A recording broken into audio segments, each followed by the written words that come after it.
Hello friends, welcome to all of you. सभी का एक बार फिर से स्वागत है जीवन एजुकेशन के इस ऑनलाइन प्लेटफॉर्म पर। और हम बात कर रहे थे नर्सिंग वैकेंसी से रिगार्डेड, नर्सिंग एग्जाम से रिगार्डेड, नर्सिंग कॉम्पिटिटिव एग्जाम से रिगार्डेड, क्रैश कोर्स से रिगार्डेड हम बात कर रहे थे। और प्रीवियसली हमने आपको बताया है कि इस क्रैश कोर्स के अंदर क्या क्या आपको बताया जाएगा, क्या क्या क्लासेज आपको अवेलेबल करवाई जाएगी और कोर्स के अंदर क्या क्या आपको अपडेट किया जाएगा, क्या क्या सिलेबस आपको पढ़ाया जाएगा। तो आज से हम स्टार्ट कर रहे हैं इस क्रैश कोर्स से रिगार्डेड सेशन। आज आपका पहला सेशन है ये, और इस पहले सेशन के अंदर हम डिस्कस करेंगे आपके नर्सिंग सब्जेक्ट से रिगार्डेड कुछ इंपॉर्टेंट क्वेश्चंस जो कि आपके एग्जाम पॉइंट ऑफ व्यू से काफी इंपॉर्टेंट है। और प्रीवियसली जो वैकेंसीज हुई है उनके अंदर ये काफी बार पूछे हुए क्वेश्चन है, तो इन क्वेश्चंस को अपन डिस्कस करेंगे इनके की पॉइंट्स के साथ। तो आज के सेशन के अंदर जो भी जुड़ चुका है, एक बार से सेशन को लाइक शेयर कर दीजिएगा ताकि सभी तक पहुंच जाए। और चैनल को अगर सब्सक्राइब नहीं किया है, पहली बार विजिट कर रहे हैं, तो चैनल को जरूर से सब्सक्राइब करके बेल आइकन को ऑल पे प्रेस कर लीजिएगा ताकि इसी तरीके से डेली क्लासेस का नोटिफिकेशन आप तक पहुंच जाए। चलेगा, आज के सेशन को अपन स्टार्ट कर रहे हैं। आज के सेशन को स्टार्ट कर रहे हैं। आज आपका पहला सेशन है और पहले सेशन के अंदर कुछ एमसीक्यूज हमने लिए हैं। इन एमसीक्यूज से एक बार हम देखते हैं कि आपको कितना आता है, कितना नहीं आता है, और अपना सेल्फ इवोल्यूशन भी आप इन क्लासेस से कर सकते हैं। पूरे सिलेबस को मोल्डेड करके आपके सामने रखा जाएगा। तो आज के सेशन का हमारा जो पहला क्वेश्चन है काफी इंपॉर्टेंट है। देखिएगा, हम क्वेश्चन सेशन को स्टार्टिंग से ले रहे हैं और स्टार्टिंग से ही लेंगे, यानी कुछ एमसीक्यू सेशन आपके रहेंगे, कुछ की पॉइंट के सेशन रहेंगे, कुछ टॉपिक वाइज सेशन रहेंगे, कुछ थ्योरिकल क्वेश्चंस रहेंगे, कुछ थ्योरी की क्लासेस रहेगी। तो कंप्लीट आपको अवेलेबल करवाया जाएगा पूरा कंटेंट। तो आज का अपना पहला क्वेश्चन है, देखिएगा सेशन का पहला क्वेश्चन है। सभी क्वेश्चंस का आंसर आपको पुट करना है कमेंट सेक्शन में। उसके बाद राइट आंसर आपको बताया जाएगा और उससे रिगार्डेड रेशनल आपको बताया जाएगा, उससे रिगार्डेड की पॉइंट्स और टारगेट की पॉइंट्स आपको अवेलेबल करवाए जाएंगे। देखिएगा क्वेश्चन क्या कहता है, क्वेश्चन को समझना है आपको। एक बार समझ में नहीं आता दूसरी बार में समझे, दूसरी बार से नहीं तीसरी बार में, लेकिन क्वेश्चन आपको सबसे पहले तो समझ में आ जाना चाहिए। क्वेश्चन क्या कहता है उसके बाद आपको आंसर देना है। जो क्वेश्चन मांग रहा है वही आपको देना है। जल्दीबाजी क्वेश्चन में आपको नहीं करनी है, क्योंकि जल्दीबाजी करने से क्वेश्चन आपका गलत हो जाता है, पूरा क्वेश्चन आप नहीं पढ़ पाते और गलत हो जाता है। तो चलिएगा, मैं क्वेश्चन को पढ़ता हूं, समझिएगा क्वेश्चन क्या कहता है। White blood cell act as, आपने ब्लड सेल्स के बारे में पढ़ा होगा। ब्लड तो आपने पूरा पढ़ा होगा, नहीं पढ़ा हो तो इसका भी सेपरेट क्लासेस आपको अवेलेबल करवाया जाएगा। ब्लड क्या होता है, कैसे काम करता है, इसके अंदर क्या क्या कंपोनेंट्स होते हैं, कैसा कंपोजिशन होता है, क्या क्या उनके फंक्शंस होते हैं। अभी बेसिकली यहाँ पर क्वेश्चंस पूछा है कि ब्लड के अंदर व्हाइट ब्लड सेल्स होती है, यानी WBC जो होती हैं, उनका मेन फंक्शंस क्या होता है। आंसर देना अकॉर्डिंग टू ऑप्शन। पहला ऑप्शन आपके सामने यहां पर है, as source of energy, energy का सोर्स है। बी ऑप्शन यहां पर है, as a medium for oxygen transport from lung to tissue. C option यहां पर है, as a defence against the infection.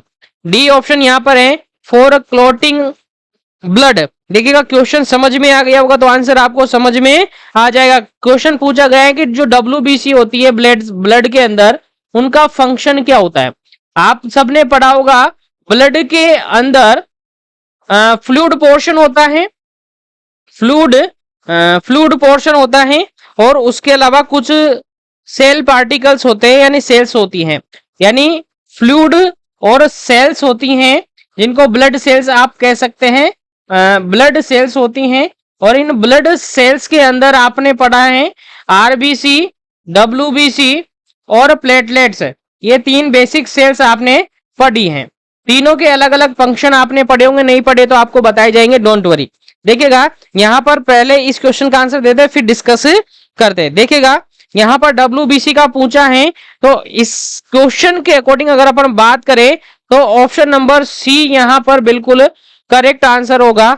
Option number सी यहां पर करेक्ट आंसर होगा, क्योंकि व्हाइट ब्लड सेल का जो काम होता है वो फाइट करना होता है। फाइट करना यानी कि डिफेंस देना, किसको, आपकी बॉडी को, आपके सेल टिश्यू को डिफेंस देना अगेंस्ट द इन्फेक्शन, किसी भी इन्फेक्शन के अगेंस्ट डिफेंस देने का काम करती हैं आपकी WBC। अब अगर हम इससे रिगार्डेड कुछ पॉइंट्स डिस्कस करें तो देखिएगा, पॉइंट्स ये हैं कि जो ब्लड होता है उसके अंदर बेसिकली 3 टाइप की सेल्स प्रेजेंट होती हैं, RBC, WBC और प्लेटलेट्स। इससे रिगार्डेड कंप्लीट आगे अपन पढ़ेंगे, यहां पर केवल मैं फंक्शन से रिगार्डेड बात आपको कर रहा हूं। देखिएगा आरबीसी आप सबने सुना है, आप सबने पढ़ा है और आप अच्छी तरीके से जानते हो। आरबीसी के अंदर जनरली एक पिगमेंट होता है that is HB, that is haemoglobin, ठीक है, दैट इज हीमोग्लोबिन। तो जनरली डायरेक्टली अपन कह सकते हैं हीमोग्लोबिन का बेसिक जो काम होता है वो O2 को ट्रांसपोर्ट करना होता है। O2 बोले तो सर ऑक्सीजन, ऑक्सीजन को बॉडी में ट्रांसफर करने का काम होता है आपके हीमोग्लोबिन का, ठीक है। तो बेसिक काम इसका ये हो गया। WBC का जो बेसिक काम होता है वो इन्फेक्शन से फाइट करना होता है, यानी जनरली कह सकते हैं डिफेंस देना होता है। और प्लेटलेट्स का जो काम होता है बेसिकली ब्लड को क्लोट करवाना होता है। क्या सर? ब्लड को क्लोट करवाने का काम ये करता है। तो बेसिक तीनों के फंक्शन हमने देखे, उम्मीद करता हूं तीनों के फंक्शन आपको अच्छी तरीके से समझ में आ गए होंगे और क्वेश्चन भी अच्छी तरीके से आपको समझ में आ गया होगा। चलिएगा अगला क्वेश्चन अपन डिस्कस करते हैं।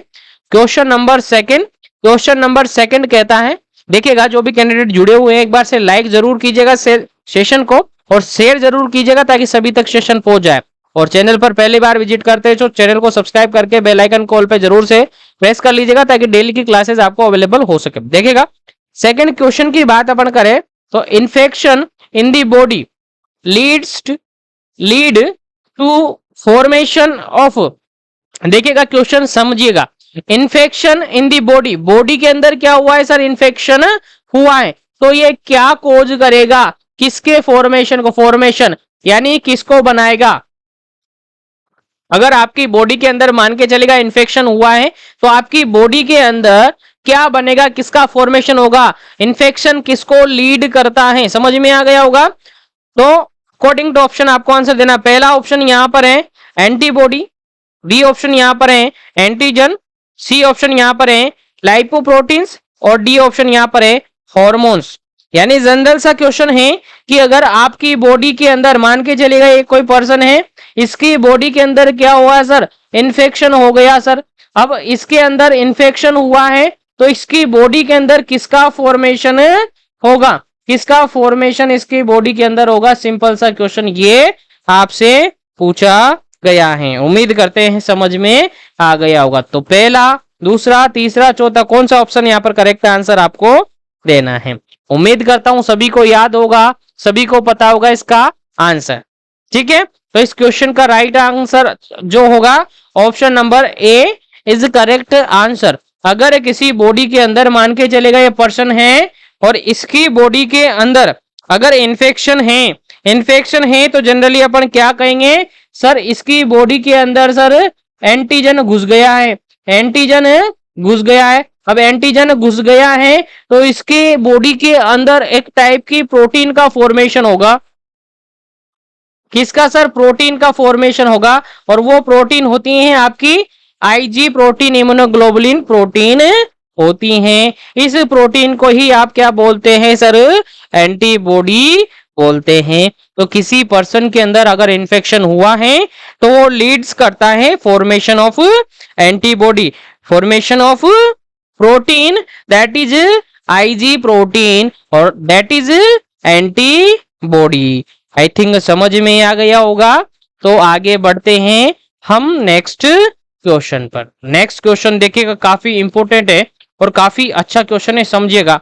उम्मीद करता हूं सभी को याद होगा, नहीं याद है तो समझिएगा क्योंकि क्वेश्चन काफी इंपोर्टेंट है। स्टार बना लीजिएगा ट्रिपल, क्योंकि यहां से ये क्वेश्चन पूछा जा सकता है। देखिएगा the chief regulator of immune mechanism, जो इम्यून मैकेनिज्म होता है उसका चीफ रेगुलेटर कौन होता है? अकॉर्डिंग टू ऑप्शन आपको आंसर देना है। यानी आपकी बॉडी के अंदर जो इम्यून मैकेनिज्म चलता है, इम्यून मैकेनिज्म का काम होता है, उसमें चीफ रेगुलेटर का काम कौन करता है, कौन होता है, अकॉर्डिंग टू ऑप्शन देना है। पहला ऑप्शन यहाँ पर है प्लाज्मा सेल, बी ऑप्शन यहाँ पर है helper T cell, C option यहाँ पर है बी लिम्फोसाइट और डी ऑप्शन यहाँ पर है सप्रेशर टी सेल।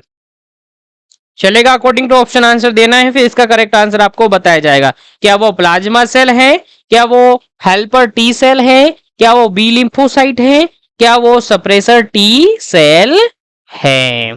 उम्मीद करते हैं सभी को समझ में आ रहा होगा क्वेश्चन, तो आंसर आपको देना है। चलेगा, बात यहां पर की जा रही है chief regulator of immune system या इम्यून मैकेनिज्म की बात की जा रही है और चीफ रेगुलेटर की बात की जा रही है। तो सर डायरेक्टली आपका आंसर यहां पर जाता है ऑप्शन नंबर बी पर। किस पर जाता है सर? ऑप्शन नंबर बी यहां पर करेक्ट आंसर है। क्या sir option number B correct answer है? सर कैसे है option number B correct answer? तो थोड़ा सा इसको अपन समझ लेते हैं। ये बी आंसर इसलिए है सर, देखिएगा, इसलिए है क्योंकि आपने एक टाइप की सेल्स पढ़ी है जिसको CD4 सेल्स कहते हैं। कौन सी सर? CD4 हेल्पर सेल आपने पढ़ी है, अच्छी तरीके से पढ़ी है। ये क्या है? एक टाइप की टी लिम्फोसाइट है। क्या है? A type of T lymphocyte, a type of T lymphocyte. और ये टी लिम्फोसाइट है जो कि सर्व करता है प्राइमरी रेगुलेटर। क्या sir? Primarily regulator, primarily regulators. क्यों करता है प्राइमरली रेगुलेटर्स? देखिएगा, वो इसलिए है क्योंकि बिकॉज इट सीक्रेट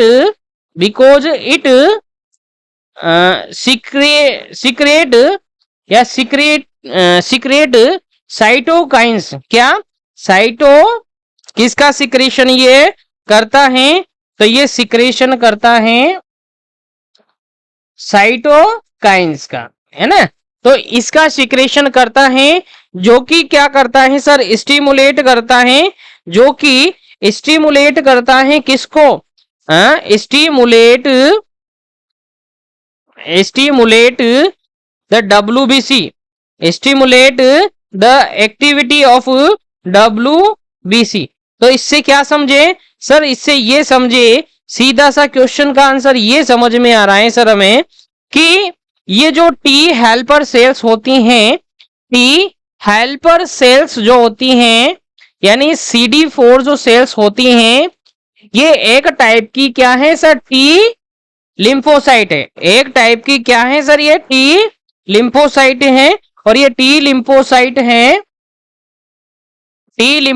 हैं जो कि प्राइमरली रेगुलेटर होती हैं, क्योंकि ये सीक्रेट करती हैं साइटोकाइंस को। और साइटोकाइन जो होता है वो स्टिमुलेट करता है WBC की एक्टिविटी को।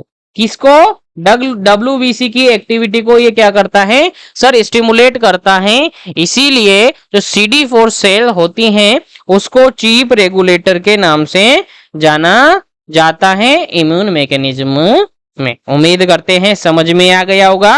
तो क्यों करते हैं या क्यों कहते हैं इसको चीफ रेगुलेटर? तो ये इसीलिए कहते हैं क्योंकि ये जो सेल हैं वो एक टाइप का सिक्रेशन करती हैं जिसको साइटोकाइंस बोलते हैं, और वो स्टिमुलेट करती हैं WBC को अपना काम करने के लिए। इसीलिए इसको प्राइमरली रेगुलेटर्स कहते हैं। चलिएगा आगे बात करते हैं।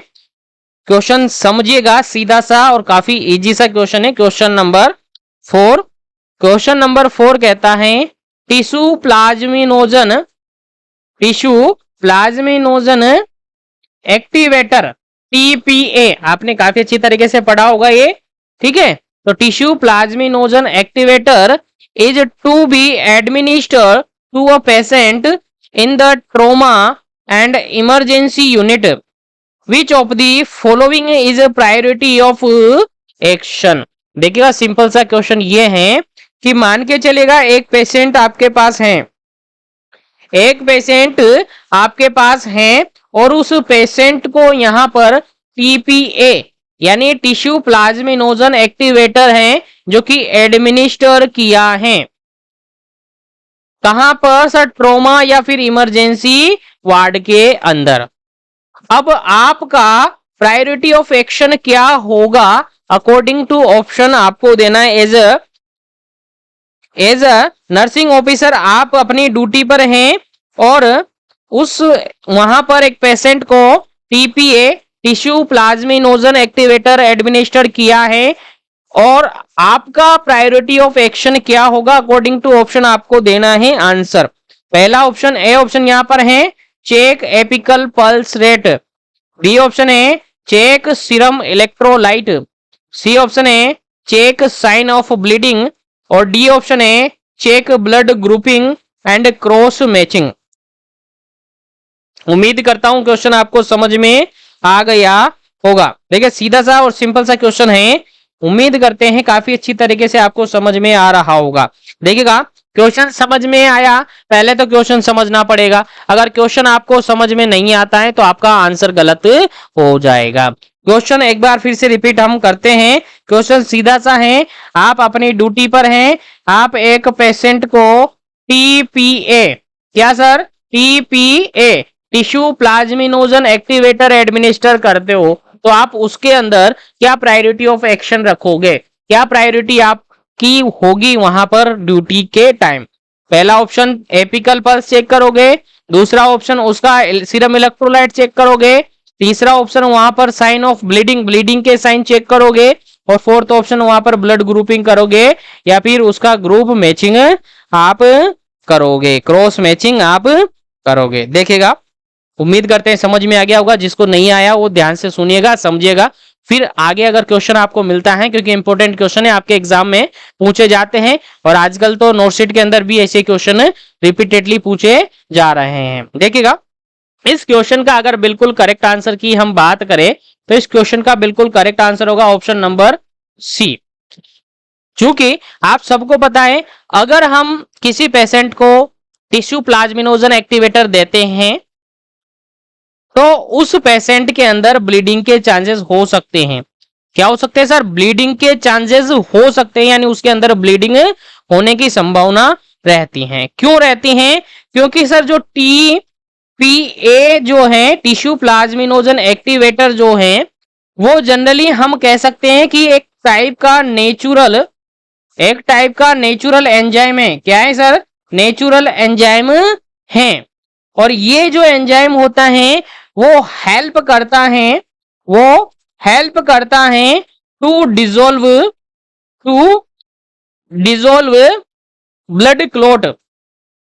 ब्लड के क्लॉट को डिसोल्व करने का काम करता है ये एंजाइम। कौन? टिश्यू प्लाज्मिनोजन एंजाइम, जो कि एक नेचुरल एंजाइम होता है और ये एंजाइम है जो कि ब्लड क्लॉट को डिसोल्व करने का काम करता है। यानी जनरली अपन अगर कहे तो ये थ्रोम्बोलाइसिस का काम करता है। क्या सर? थ्रोम्बोलाइसिस का काम करता है, यानी थ्रोम्बस को पिघलाने का काम ये करता है। अब थ्रोम्बस यहां पर लाइसिस होंगे, ब्रेक डाउन होगा, यानी ब्लड क्लॉट जो होता है वो डिसोल्व होगा। तो इट मींस ब्लड जनरली क्या कह रहे हैं अपन? पतला हो रहा है, यानी जनरली ब्लड क्लॉट डिसोल्व हो रहे, थ्रोम्बोलाइसिस हो रहा है। तो उस पेशेंट के अंदर ब्लीडिंग होने की संभावना होगी कि नहीं होगी? ये सोनो तो बिल्कुल उसके अंदर ब्लीडिंग की संभावना हो सकती है। यानी जनरली अपन कह सकते हैं रिस्क ऑफ ब्लीडिंग उसके अंदर देखने को मिल सकती है। इसीलिए उस पेशेंट के अंदर हमारा प्रायोरिटी ऑफ एक्शन रहेगा कि उसके अंदर किसी भी प्रकार की कोई ब्लीडिंग तो नहीं हो रही है। तो समझ में आ गया, इस क्वेश्चन का राइट आंसर सी ऑप्शन रहेगा, चेक साइन ऑफ ब्लीडिंग, यानी ब्लीडिंग के साइन आपको चेक करने हैं कि पेशेंट को कहीं ब्लीडिंग तो नहीं हो रही। चलिएगा उम्मीद करते हैं समझ में आ गया है। तो आगे बढ़ते हैं हम नेक्स्ट क्वेश्चन पर। वीडियो को लाइक शेयर जरूर करते रहिएगा ताकि सभी तक क्वेश्चन पहुंच जाए, सभी क्वेश्चन सीरीज का बेनिफिट ले सके, और चैनल को जरूर से सब्सक्राइब जरूर कीजिएगा। चलिएगा नेक्स्ट क्वेश्चन की बात अगर करते हैं question number 5, blood group was first discovered by. देखिएगा काफी जनरल सा क्वेश्चन है लेकिन रिपीटेडली क्वेश्चन है और उम्मीद करता हूं सभी को ये क्वेश्चन समझ में आता है, सभी को क्वेश्चन का आंसर भी आता है क्योंकि इतना इजी क्वेश्चन है। अगर ये भी क्वेश्चन आपको नहीं आता है तो आपको आना चाहिए। शर्म की बात है क्योंकि काफी इजी सा क्वेश्चन फिर भी नहीं आता है तो अभी आपको समझना है, फिर आगे जाकर अगर क्वेश्चन आता है तो आपको सही से करना है। तो सिंपल सा क्वेश्चन यहाँ पर ये है कि जो ब्लड ग्रुप होते हैं उसको सबसे पहले किसने डिस्कवर्ड किया था? अकॉर्डिंग टू ऑप्शन आंसर देना। पहला ऑप्शन है यहाँ पर रॉबर्ट कोच, सेकंड यानी बी ऑप्शन यहाँ पर Karl Landsteiner, C option है पॉल इनरिच और डी ऑप्शन है Anton van Leeuwenhoek. According to option answer देना है, बिल्कुल सटीक आंसर आपको देना है। ब्लड ग्रुपिंग से रिलेटेड बात कर रहा है। ब्लड ग्रुप जो सबसे पहले डिस्कवर्ड किया था किसने किया था? देखिएगा सबसे पहले ब्लड ग्रुप को डिस्कवर्ड किया था, ब्लड ग्रुप को डिस्कवर्ड किया था कार्ल लैंड स्टीनर ने। किसने सर? कार्ल लैंड स्टीनर ने। ऑप्शन नंबर बी यहां पर करेक्ट आंसर रहेगा। कार्ल लैंड स्टीनर ने सबसे पहले ब्लड ग्रुप को डिस्कवर्ड किया था। और ये जो कार्ल लैंड स्टीनर हैं इनका जन्म जनरली ऑस्ट्रेलिया में अंदर हुआ था। ऑस्ट्रेलिया, यहाँ पर कह सकते हैं कि ये यूएस बायोलॉजिस्ट थे, ठीक है। और इनको नोबेल पुरस्कार भी दिया गया था। नोबेल पुरस्कार भी इनको दिया गया था। कहां पर सॉरी कब दिया गया था नोबेल पुरस्कार? 1950 के अंदर, 1950 के अंदर इनको नोबेल पुरस्कार दिया था, ठीक है। उसके बाद अगर हम कहें तो जो ब्लड ग्रुप का इन्होंने सबसे पहले डिस्कवर्ड किया था वो जनरली हम कह सकते हैं 1900 के अंदर किया था। 1900 के अंदर यहाँ पर ब्लड का ग्रुपिंग में इन्होंने डिस्कवर्ड किया था, यानी ब्लड ग्रुप को डिस्कवर्ड किया था कार्ल लैंड स्टीनर ने। कब? 1900 के अंदर। कब किया था सर? 1900 के अंदर किया था। और उन्होंने क्या कहा था कि सर ब्लड ग्रुप होते हैं 4 टाइप के। ब्लड ग्रुप होते हैं सर 4 टाइप के, ए बी और ओ। ए बी और ओ। और उन्होंने ये जो क्लासिफिकेशन दिया था वो दिया था ऑन द बेसिस या on the presence of antigen on the cell membrane of RBC. RBC के ऊपर, आरबीसी की सेल के ऊपर एंटीजन की प्रेजेंस को देखते हुए उन्होंने ब्लड ग्रुप को कितने टाइप में डिवाइड किया? सर उन्होंने 4 टाइप में डिवाइडेड किया, ए बी और ओ, ठीक है। यहां पर एक क्वेश्चन और आप समझिएगा, देखिएगा 4 ग्रुप हो गए सर, ए बी और ओ। इन 4 ग्रुप के अंदर आपको देखना यह है कि सर यहां पर एक क्वेश्चन आपसे पूछा जाता है। मैं लिखता हूं यहां पर छोटा सा क्वेश्चन, ए बी और ओ, ठीक है। यहां पर क्वेश्चन पूछा जाता है सर यूनिवर्सल डोनर कौन है, यूनिवर्सल रेसिपिएंट कौन है? तो जनरली देखिएगा यहां से ये इसको दे सकता है, यहां से इसको दे सकता है, यहां से इसको, यहां से इसको, यहां से इसको। तो जनरली अगर हम बात यहां पर कहे तो देखिएगा जो ओ ब्लड ग्रुप है उसका एरो सबकी तरफ जा रहा है, यानी ए बी की तरफ भी जा रहा है, ए की तरफ भी जा रहा है, बी की तरफ जा रहा है और ए बी की तरफ जा रहा है। और खुद ओ तो मानते ही हैं, यानी ओ जो ब्लड ग्रुप है वो सभी को ब्लड दे सकता है, सभी को वो ब्लड दे सकता है। इसीलिए इसको जनरली कहते हैं सर्वदाता। क्या कहते हैं सर? सर्वदाता हम जनरली इसको कहते हैं। और सर्वदाता यानी कि यूनिवर्सल डोनर। क्या sir? Universal donor. Question exam में पूछा गया है बार बार, ब्लड ग्रुप के अंदर यूनिवर्सल डोनर कौन है सर? Group O. और ग्रुप ओ के अंदर भी नेगेटिव, ग्रुप ओ के अंदर भी कौन सा sir? O negative blood group है, जो कि ओ नेगेटिव ब्लड ग्रुप है जो कि यूनिवर्सल डोनर के नाम से जाना जाता है। याद रखेगा, इंपॉर्टेंट क्वेश्चन है।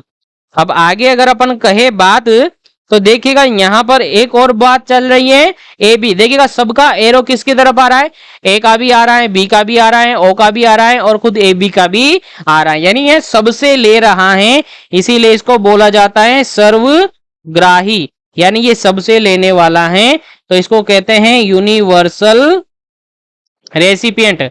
यूनिवर्सल रेसिपिएंट इसको जनरली कहते हैं। तो दोनों क्वेश्चन यहां पर से तैयार आप रखिएगा, तैयार रखिएगा। दोनों क्वेश्चन में से एक क्वेश्चन हर बार एग्जाम में पूछा जाता है। चलेगा, आगे बढ़ते हैं नेक्स्ट क्वेश्चन पर। उम्मीद करते हैं आपको अच्छी तरीके से समझ में आ गया है क्वेश्चन। चलेगा, आगे क्वेश्चन है 6 नंबर क्वेश्चन, और 6 नंबर क्वेश्चन सीधा सा ये पूछा जा रहा है, क्वेश्चन को समझना पहले। Which is the best test detecting the liver dysfunction. Following जो ऑप्शन है उनमें से कौन सा टेस्ट है जो कि लीवर के डिस्फंक्शन को पता करता है, यानी सबसे अच्छा टेस्ट कौन सा है जिससे हम जान सकते हैं कि लीवर काम कर रही है नहीं कर रही है, लीवर के फंक्शन डिस्फंक्शन हुए हैं या नहीं है, तो लीवर के फंक्शन अल्टर हुए हैं या नहीं हुए हैं, तो कौन सा टेस्ट है। पहला ऑप्शन यहाँ पर है सीरम एल्बुमिन, बी ऑप्शन यहाँ पर एसजीओटी, सी ऑप्शन है सीरम बिलीरुबिन और डी ऑप्शन है प्रोथ्रोम्बिन टाइम। क्या इसका करेक्ट आंसर है, यानी लीवर के डिस्फंक्शन को जानने का सबसे बेस्ट टेस्ट कौन सा है अकॉर्डिंग टू ऑप्शन, आंसर आपको देना है। देखिएगा इस क्वेश्चन का बिल्कुल राइट आंसर है ऑप्शन नंबर सी, यहां पर बिल्कुल राइट आंसर है। सीरम बिलीरुबिन करवाकर हम जान सकते हैं कि लीवर फंक्शन प्रॉपर कर रही है या फिर डिसफंक्शन हुई हैं, तो बेस्ट आंसर हो गया ऑप्शन नंबर सी। चलिएगा आगे बढ़ते हैं नेक्स्ट क्वेश्चन पर। जो भी जुड़े हुए हैं सेशन को लाइक शेयर करते रहेगा ताकि सभी तक सेशन पहुंचे, सभी सेशन का बेनिफिट ले। चलेगा नेक्स्ट क्वेश्चन यहाँ पर है, काफी सिंपल सा इजी सा क्वेश्चन है। The most common early symptom of patient of hepatitis A, यानी एक पेशेंट यहां पर है जिसके अंदर कॉमन और अर्ली सिम्टम कौन सा होगा, यानी हेपेटाइटिस ए हुआ है किसी पेशेंट को। अब किसी पेशेंट को हेपेटाइटिस ए हुआ है तो उस पेशेंट के अंदर सबसे कॉमनली और सबसे पहले कौन सा सिम्टम देखने को मिलता है। क्वेश्चन समझ में आ गया। एक पेशेंट है जिसको हेपेटाइटिस ए हुआ है तो उसके अंदर सबसे कॉमन और सबसे जल्दी कौन सा सिम्टम देखने को मिलेगा अकॉर्डिंग टू ऑप्शन देखेगा। Loss of appetite, B option है एब्डोमिनल डिस्टेंशन, सी ऑप्शन है इकाइमोसिस और डी ऑप्शन है shortness of breath. According to option आपको आंसर देना है, क्या इसका करेक्ट आंसर होगा। देखिएगा इस क्वेश्चन का अगर बिल्कुल करेक्ट आंसर की हम बात करें तो ऑप्शन नंबर ए यहां पर करेक्ट आंसर रहेगा। ऑप्शन नंबर ए यहां पर करेक्ट आंसर रहेगा, लॉस ऑफ हेपेटाइट। लॉस ऑफ हेपेटाइट यानी पेशेंट को क्या होगा सर, भूख कम लगेगी, भूख नहीं लगेगी, भूख कम लगेगी या फिर भूख नहीं लगेगी, लॉस ऑफ हेपेटाइट हम कह सकते हैं। तो लॉस ऑफ हेपेटाइट यहां पर सबसे पहले और कॉमनली देखने को मिलता है हेपेटाइटिस ए पेशेंट को। हेपेटाइटिस ए पेशेंट को सबसे पहले साइन सिम्टम देखने को मिलता है, that is loss of हेपेटाइट। Loss of हेपेटाइट, और लॉस ऑफ हेपेटाइट मतलब आप सब जानते हैं भूख कम लगना, ठीक है। तो याद रखेगा। अब यहीं पर अपन थोड़े से इनके साइन सिम्टम जान लेते हैं, यहीं पर मैं बता देता हूं आपको ताकि आपको याद रहे। देखिएगा कोई पेशेंट है जो कि हेपेटाइटिस ए पेशेंट है, कौन सा सर, हेपेटाइटिस ए पेशेंट है, तो उसके अंदर बेसिकली दो साइन देखने को मिलते हैं, इनिशियल और लेट साइन। एक तो अर्ली साइन हम जिसको बोल सकते हैं, इनिशियल साइन जिसको बोल सकते हैं, दूसरे हैं लेट साइन जो कि बाद में दिखने को मिलते हैं। यानी सबसे पहले जो देखने को मिलेंगे उनको अर्ली साइन या इनिशियली साइन, और जो बाद में देखने को मिलेंगे उनको लेट साइन हम कहते हैं। अब अर्ली साइन के अंदर सर क्या रहेंगे, अर्ली साइन के अंदर जनरली हम कहते हैं सबसे पहले साइन देखने को मिलता है लॉस ऑफ हेपेटाइट। क्या सर, लॉस ऑफ हेपेटाइट। दूसरा जो साइन यहां पर देखने को मिलता है पेशेंट के अंदर दैट इज मलेज। तीसरा जो साइन देखने को मिलता है दैट इज फटीग। नोट करते रहेगा, नोटबुक साथ में रखेगा। ये सारे इंपॉर्टेंट क्वेश्चन है। इन अभी ऑप्शन में मिला था लॉस ऑफ एपेटाइट, अगर ये नहीं होता तो अगले ऑप्शन यहाँ पर करेक्ट होते। ठीक है, तो यहाँ पर नोजिया नेक्स्ट साइन होगा, that is nausea, that is vomiting. Next अगर बात करें that is diarrhoea, that is diarrhoea, that is fever और दैट इज चिल्स। तो बेसिकली ये जो साइन मैंने यहां पर मेंशन किए, ये जो साइन है ये अर्ली साइन है किसके सर? हेपेटाइट ए पेशेंट के अंदर देखने को मिलते हैं। अर्ली साइन है ये, जो कि आपको याद रखने हैं। अब अगर बात हम करें लेट साइन की, तो लेट साइन के अंदर सबसे बेसिक जो साइन देखने को मिलता है दैट इज जॉन्डिस। क्या देखने को मिलता है? That is jaundice. ठीक है, ये लेट साइन के अंदर देखने को मिलता है। इसके बाद अगर हम बात करें तो दैट इज इकाइमोसिस। क्या सर? इकाइमोसिस। अब इकाइमोसिस क्या होता है आपको याद होगा, नहीं याद है तो अभी बताएंगे। उसके बाद देखने को मिलता है एस्टेरेसिस, एस्ट्रेसिस। ठीक है, ये देखने को मिलता है। जनरली अगर हम बात करें तो जॉन्डिस तो आप सब जानते हो। इकाइमोसिस की अगर हम बात करें तो इकाइमोसिस जनरली हम कह सकते हैं leaking of blood vessel into the subcutaneous tissue. जो सबक्यूटेनियस टिश्यू होता है उनके अंदर जो ब्लड वेसल्स होती हैं वो लीक होने लग जाती है। यानी जैसे कि मान के चलेगा ये आपका हाथ है, तो इस हाथ के अंदर ही अंदर जो सबक्यूटेनियस टिश्यूज होती है वहां की ब्लड वेसल्स हैं जो कि जनरली लीक होने लग जाती है और यहाँ पर इस तरीके से ब्लीडिंग देखने को मिलती है। कहां पर? सबक्यूटेनियस टिश्यूज के अंदर देखने को मिल रही है, दैट इज इकाइमोसिस। और नेक्स्ट है एथ्रेसिस, क्या? एस्ट्रेसिस। और ये जनरली हम इसको कहते हैं सर कप कपाना। क्या सर? कप कपाना। और कप कपाना मतलब कि इनवॉलेंट्री बॉडी मूवमेंट यहां पर देखने को मिलता है, जो कि कम देखने को मिलता है। तो उम्मीद करते हैं लेट साइन और अर्ली साइन दोनों आपको अच्छी तरीके से समझ में आ गए होंगे। चलेगा, आगे बढ़ते हैं, लेकिन लाइक शेयर जरूर करते रहेगा। चलेगा, नेक्स्ट क्वेश्चन है 8 नंबर क्वेश्चन है, pen, redness, warmth and swelling of knee joint in a patient indicate। यानी एक पेशेंट आपके पास है और उस पेशेंट के अंदर पेन हो रखा है, रेडनेस हो रखी है, वार्मथ है, स्वेलिंग है, किसके अंदर? नी जॉइंट के अंदर। तो उस पेशेंट मतलब जो पेशेंट है उसके अंदर क्या इंडिकेट हो रहा है? पहला ऑप्शन, अकॉर्डिंग टू ऑप्शन आपको आंसर देना है। पहला ऑप्शन है उसके अंदर इन्फेक्शन हुआ है, दूसरा ऑप्शन है उसके अंदर इन्फ्लामेशन हुआ है, सी ऑप्शन यहाँ पर उसको थ्रोम्बोसिस हुआ है, और डी ऑप्शन है उसके अंदर डीजनरेशन हुआ है। क्या उस पेशेंट के अंदर हुआ है वो आपको बताना है। उम्मीद करता हूं क्वेश्चन समझ में आ गया। क्वेश्चन सिंपल सा, ये एक पेशेंट है जिसके अंदर पेन हो रखा है, रेडनेस हो रखी है, वार्मथ हो रखा है और उसके अंदर स्वेलिंग आई हुई है। कहां पर? नी जॉइंट के अंदर। तो वो क्या इंडिकेट कर रहा है? उम्मीद करता हूं सभी को समझ में आ रहा होगा।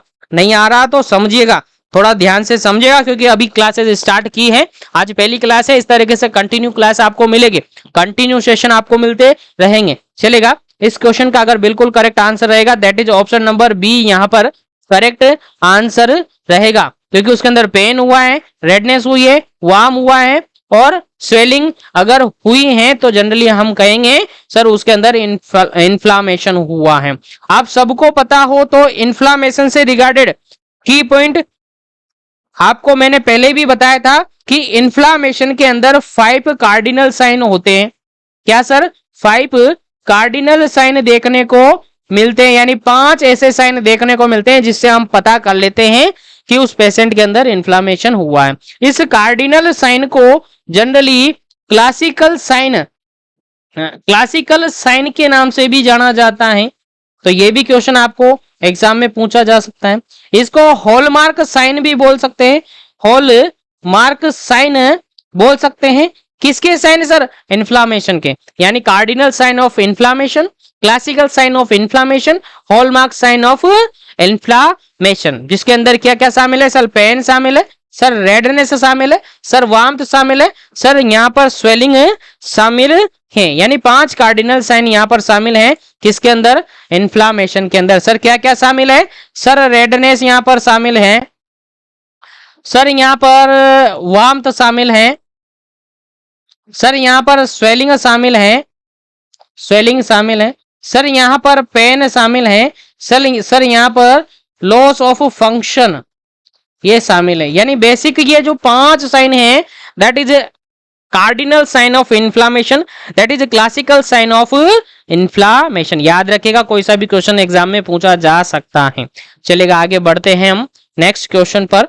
नेक्स्ट क्वेश्चन काफी जबरदस्त, काफी इंपॉर्टेंट क्वेश्चन है आपके एग्जाम पॉइंट ऑफ व्यू से। 9 नंबर क्वेश्चन है, stage of malaria fever include all except. देखिए क्वेश्चन सिंपल सा ये पूछा गया है कि अकॉर्डिंग टू ऑप्शन आपको आंसर देना है कि कौन सा ऑप्शन यहाँ पर मलेरिया की स्टेज नहीं है। मलेरिया जो फीवर आता है तो अलग अलग स्टेज का फीवर आता है, तो यहाँ पर 3 तो ऐसे हैं जो स्टेजेस में आता है, लेकिन आपको बताना है एक्सेप्ट, यानी कि जो कि मलेरिया के स्टेज के अंदर शामिल नहीं होता। पहला ऑप्शन यहाँ पर कोल्ड स्टेज, बी ऑप्शन यहाँ पर हॉट स्टेज, सी ऑप्शन यहाँ पर फीवर स्टेज और डी ऑप्शन यहाँ पर स्वेटिंग स्टेज। उम्मीद है सभी को याद है, तो सभी अपना आंसर कमेंट कर दीजिएगा क्या इसका करेक्ट आंसर होगा।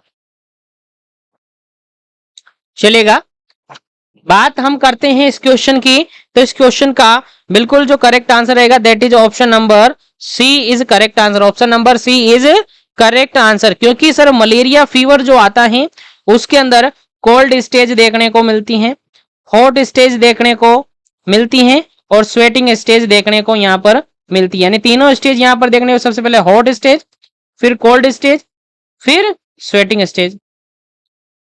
ठीक है, हॉट कोल्ड और स्वेटिंग, या कोल्ड हॉट स्वेटिंग, कैसे भी आप याद रखिए, याद रखिएगा। ठीक है, फीवर स्टेज यहाँ पर देखने को नहीं मिलता है। ठीक है, तो ये आपको याद रखना है। चलेगा, आगे बढ़ते हैं हम नेक्स्ट क्वेश्चन पर। नेक्स्ट क्वेश्चन आपके एग्जाम पॉइंट ऑफ व्यू से काफी इंपॉर्टेंट है, तो समझिएगा, पढ़िएगा। चलेगा, क्वेश्चन है आपके सामने, क्वेश्चन को समझिएगा फिर आंसर दीजिएगा। 10 नंबर क्वेश्चन है, स्पीसीज ऑफ प्लाज्मोडियम एक्सेप्ट। देखिएगा, आपने पढ़ा होगा मलेरिया के बारे में, मलेरिया के बारे में जब आपने पढ़ा है तो प्लाज्मोडियम, क्योंकि आप सबको पता है जो मलेरिया होता है वो प्लाज्मोडियम के द्वारा होता है। किसके द्वारा सर? प्लाज्मोडियम द्वारा। और उसमें भी मॉस्किटो कौन सा सर? उसके अंदर जो मॉस्किटो होता है वो फीमेल एनोफिलीज होता है। ठीक है, फीमेल एनोफिलीज होता है, यानी प्लाज्मोडियम के थ्रू होता है। प्लाज्मोडियम की अलग अलग यहाँ पर क्या है, स्पीसीज होती है, जातियां होती हैं। तो वो कौन सी जातियां? 3 जातियां यहाँ पर होती है, एक नहीं होती है, तो कौन सी गलत है? गलत दी हुई है वो आपको बतानी है। पहला ऑप्शन यहाँ पर प्लाज्मोडियम ओवेल, बी ऑप्शन यहाँ पर प्लाज्मोडियम वाइवेक्स, सी ऑप्शन है प्लाज्मोडियम मलेरियाई और डी ऑप्शन है प्लाज्मोडियम मैक्सिकन। क्या इसका करेक्ट आंसर है? उम्मीद है सभी को समझ में आ गया होगा इस क्वेश्चन का राइट आंसर क्या होगा। देखिएगा, आपने पढ़ा है प्लाज्मोडियम वाइवेक्स, जी हाँ बिल्कुल होता है। आपने पढ़ा है प्लाज्मोडियम वाइवेक्स, जी होता है, यानी ओवेल भी होता है और वाइवेक्स भी होता है। आपने पढ़ा है सर प्लाज्मोडियम मलेरिया, जी बिल्कुल ये भी होता है। आपने पढ़ा है प्लाज्मोडियम मैक्सिकम, जी सर ये हमने नहीं पढ़ा है, मतलब कि गलत ऑप्शन दिया है प्लाज्मोडियम मैक्सिकन। और आपका राइट आंसर क्या हो जाता है सर? यही हो जाता है। क्यों सर? सर हमने गलत ही पूछा था कि गलत बताइएगा, तो आपका राइट आंसर हो जाता है option number D Plasmodium Mexican, जो कि एक प्लाज्मोडियम की स्पीसीज नहीं है। बाकी 3 है प्लाज्मोडियम ओवेल, वाइवेक्स और मलेरियाई। उम्मीद करते हैं यहाँ तक के सारे क्वेश्चन आपको समझ में आ गए होंगे। तो आज के लिए इतना ही। इस वीडियो को ज्यादा से ज्यादा शेयर जरूर कीजिएगा ताकि सभी तक सेशन पहुंच जाए, सभी सेशन का बेनिफिट ले सके। और जो भी पहली बार विजिट कर रहा है चैनल पर सब्सक्राइब जरूर कर लीजिएगा।